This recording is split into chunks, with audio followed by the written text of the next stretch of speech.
Hello guys, pro kabaddi season 11కి సంబంధించి పాట్నా పైరేట్స్కి ఒక గోల్డెన్ ఆపర్చునిటీ ఉందని చెప్పాలి.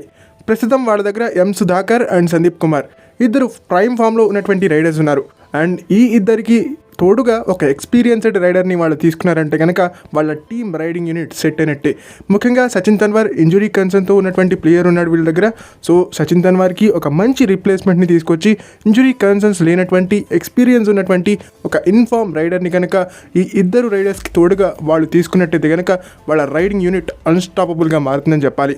ఏ విధంగా అయితే ప్రో కబడ్డీ సీజన్ 3 నుంచి ప్రో కబడ్డీ సీజన్ 5 వరకు అన్స్టాపబుల్ రైడింగ్గా పాట్నా పైరేట్స్ రైడింగ్ యూనిట్ ఉందో అదే స్థాయిలో ఈసారి కూడా వాళ్ళు పర్ఫామ్ చేసేటువంటి అవకాశం ఉంటుంది.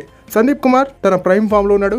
లాస్ట్ సీజన్ ఆల్రౌండింగ్ ఎబిలిటీస్తో కూడుకున్నటువంటి ఒక పర్ఫార్మర్గా పర్ఫామ్ చేశాడు పాట్నా పైరేట్స్కి. సో ఈ నేపథ్యంలో ఈసారి కూడా అదే రకమైనటువంటి పర్ఫార్మెన్స్ ఈ ఆల్రౌండర్ నుంచి మనం ఎక్స్పెక్ట్ చేయొచ్చు.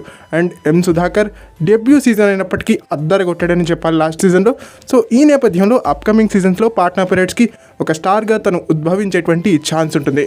సో అన్ని అవకాశాలు కూడా పాట్నా పైరేట్స్కి ఉన్నాయి రైడింగ్ యూనిట్లో. సో మరింత స్ట్రెంథన్ చేసుకున్నారు అంటే కనుక ఈ లీగ్లోనే ద బెస్ట్ రైడింగ్ యూనిట్గా పాట్నా పైరేట్స్ రైడింగ్ యూనిట్ నిలుస్తుందనడంలో ఎటువంటి సందేహం లేదని చెప్పాలి.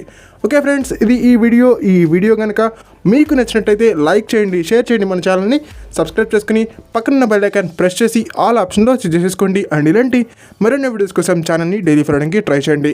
ఎం సుధాకర్ అండ్ సందీప్ కుమార్ వీళ్ళకి తోడుగా ఏ ఎక్స్పీరియన్స్డ్ రైడర్ని పాట్నా పైరేట్స్ తీసుకుంటే బాగుంటుందని మీరు భావిస్తున్నారో కామెంట్ సెక్షన్లో మాకు తెలియజేసే ప్రయత్నం చేయండి.